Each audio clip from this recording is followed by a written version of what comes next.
So here there's another union between the two of them, but this is about the conscious and the unconscious. A reunion of two companions, a marriage on a new sublime level. A similar idea occurs in European alchemy, quote, a lesser conjunctio, or sacred marriage of the king and queen is followed by death and rebirth of the greater conjunctio, a spiritual realization, quote, the goal of the opus, the supreme accomplishment, and quote from Edinger, the great union of the two companions, consciousness and unconsciousness, is a merger of human and the divine, of conscious and unconscious, of the universal opposites, based on immortalized love, a love that truly has lasted beyond the grave, the promise of the star of Anu, the sacred plant, the great tree, the one pearl of great price, fulfilled. Through love is achieved the mystery of true immortality. This is the great spiritual understanding conveyed in Gilgamesh. Guided by the high lords, Enki, Shamash, and Ishtar, the heart of Gilgamesh is shaped and open for love, so that romance with the reflection soul can take him on the journey of self-realization. At the end, Gilgamesh returns to a full, mortal life on earth, reborn, renewed, with the soul of Enkidu alive in his heart. Here's 4 more pages, which is the culmination of Mitch's essay, which is his conclusion.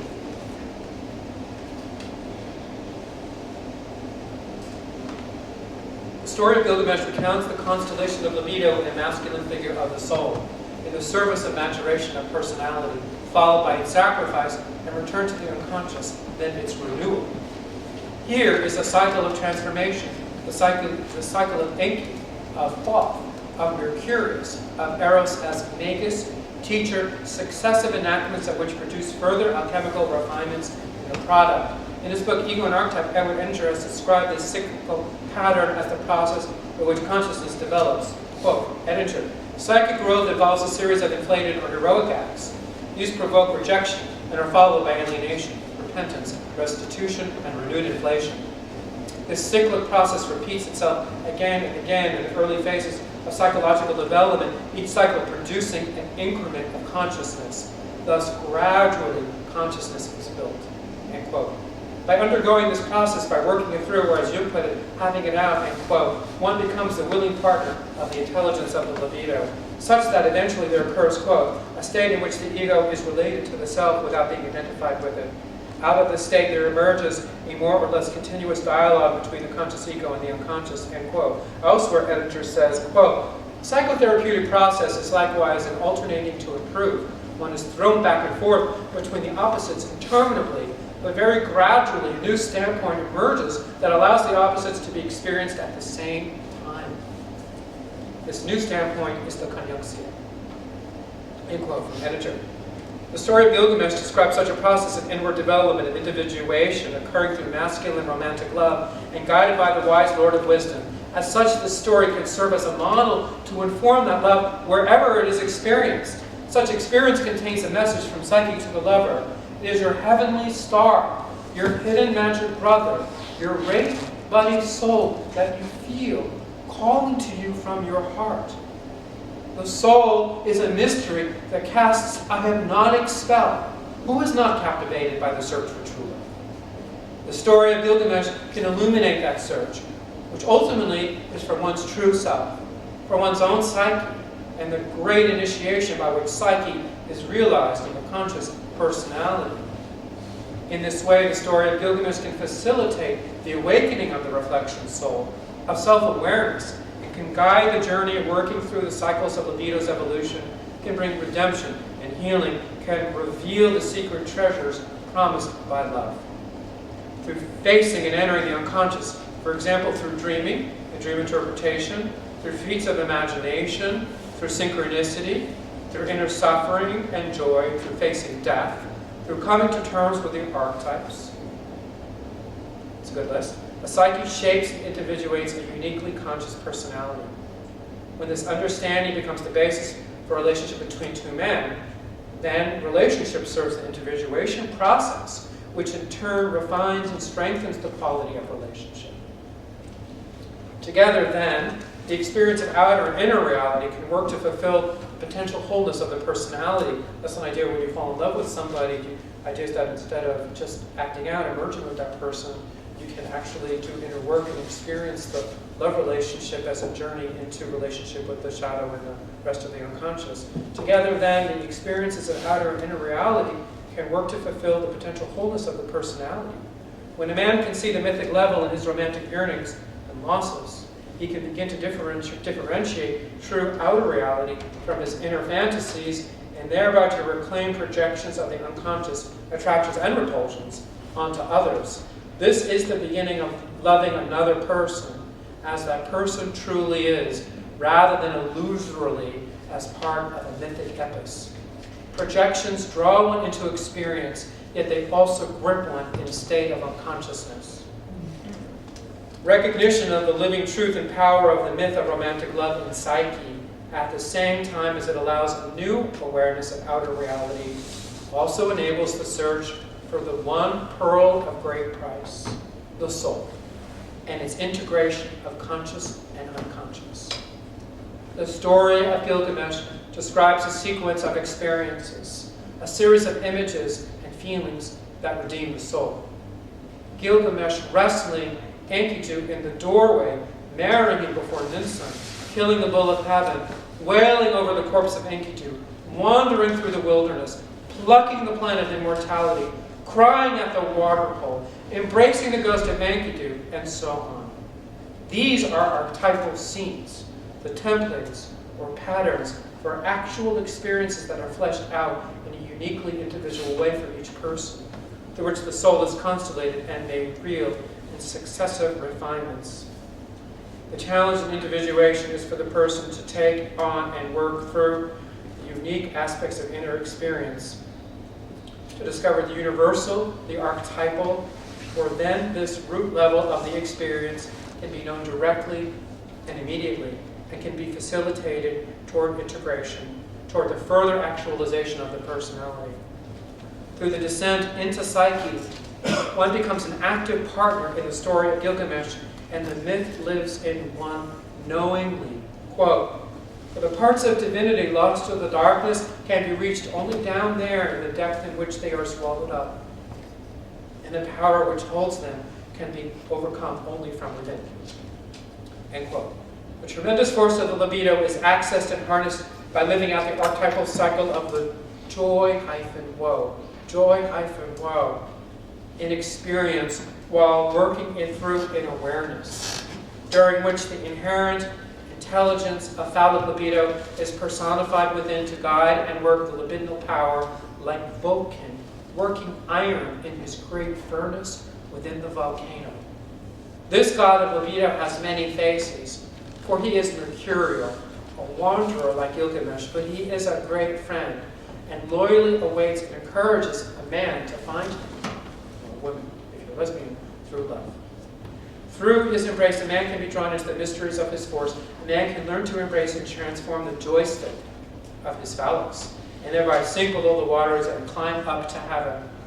His divine lover will teach him the finest guide, because his love is the desire for wholeness, itself personified in a perfect partner, the companion, the wonderful soul buddy who struggles, suffers, and grows along with his man. Through him, a man can become one of the companions of Enki, one of the athletic heroes in the god's retinue, and an initiate at the source of libido, the paradise in the abyss.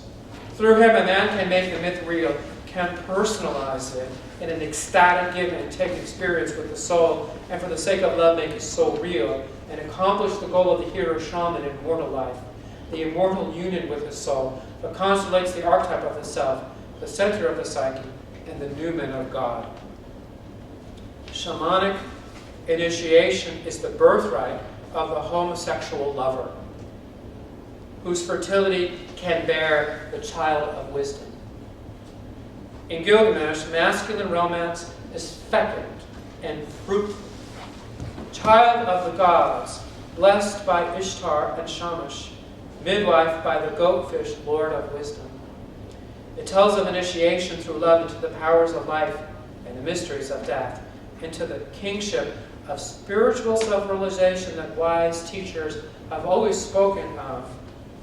An image that aptly sums up this theme, seen on a Roman coin from the reign of Augustus, shows the goatfish lord steering a rudder connected to a globe of the world, with a beribboned cornucopia riding on his back, the original dragon of chaos, replaced by the triumphant Lord of Wisdom.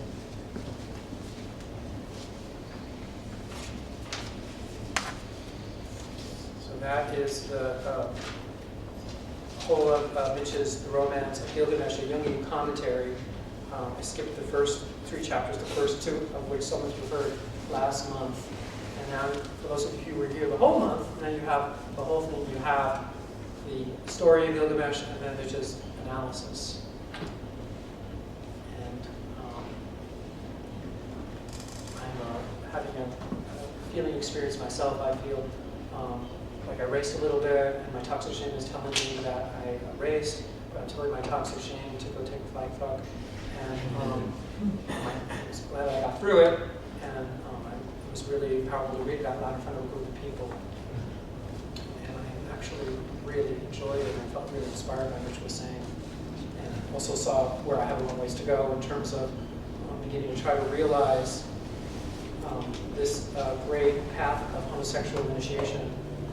Mitch, alone of anybody else, really is able to put in accessible terms for us in a gay-centered and psychological way, so that we can try and understand, work through our psychological trauma that we have as gay people. So much trauma, but to have a vision of why to actually do that, why to go dive into the underworld, because it's, as you guys know, as people know, it's really rough and difficult, and lots of terrible obstacles and blocks, including my toxic shame that I can feel right now. But if we struggle with it and try and be real, the idea of there's actually this shamanic idea of what it means to be a human being. So I got through it, and we were actually at 5 after 9. So I'm sure you're having some reactions or some feelings or some thoughts. And this is a club, right? So we want to encourage a club environment, and I thought I might give you a chance to ask any questions, or maybe share some reactions that you're having. It'd be good to say your name too. Roland Valencia. I love this story, and I just, starting off with this story. But I wonder how it survived. I mean, it was not a gay-affirmative kind of society, so essentially that's my assumption. So how did something like this survive? I mean, it's so over. It actually didn't. It was buried. Yeah. It was buried for thousands of years. The archaeologists, which talked about this a month ago, actually started finding these pieces in the 19th century, and they didn't know how to read them. I mean, I don't know. By the way, I have this tendency when I'm telling something, like I act like I'm some expert on it, and I want a partner in it. I am no expert on this. I don't know. I just want to be real about that. It's my impression from what I read and from what Mitch has said that I'm answering the question. So I can really act out by answering the question. But even the oral history, because the oral history kind of survived before it's actually. No, it didn't. It survived in ancient Mesopotamia. Before it was actually written, yes. Recorded. Yeah. So, yeah. I'm sorry. No. I was just thinking, how did that oral history survive? Because it was quite a few generations before it was actually recorded. So how did that even survive? Well, Mitch actually said, I think, in some piece of writing, or maybe he did last month, that it was not a homophobic society like how we understand things. It made perfect sense that there were some people who were initiated in different kinds of ways, and it was obvious these were ancient homosexual wisdom traditions. They didn't bias them in the same way that we would today. They cherished the story. They probably didn't have the same idea of gay identity. Obviously they didn't, but they didn't have, and again, I hope I'm right here about this. It was a different time.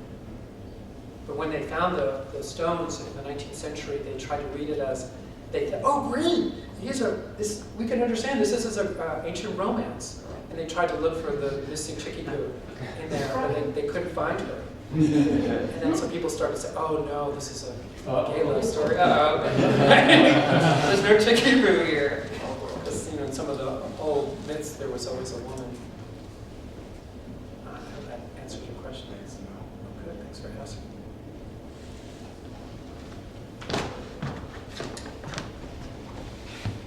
Anybody else have any reactions or any feelings? Your own experience of working with soul figure, dealing with your shadow, or how you're struggling with your violence. Part of the